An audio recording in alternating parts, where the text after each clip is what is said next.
গেলাম ছুটাইতে, দেন হচ্ছে আমার গায়ে সে কি আমার বুকে টাচ করে আমাকে ধাক্কা দেয়। কে? ওই বুড়োটার শক্তি কম না?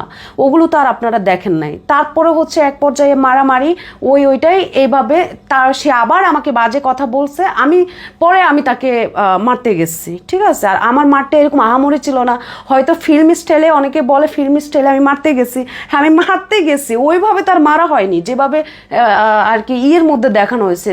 হ্যাঁ, আমি যে মারি নাই তা না, মারছি। সেও আমার গায়ে হাত তুলছে, সেও বাজে কথা বলছে।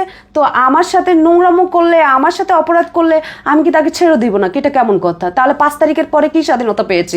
যদি কেউ অন্যায় করলে অন্যায়ের বিরুদ্ধে রুখে না দাঁড়ায়, এটা কেমন কথা? তারপর যে বিষয়টা হচ্ছে, যে পুরুষ মানুষটা, মানে আমি তো প্রথমে সিনক্রেট করিনি, করেছে আমার পাশের লোকটা, তাই না? এটা হচ্ছে বিকেল টাইমে আমাকে আমার রিপোর্টার আমাকে হচ্ছে ডাকে যে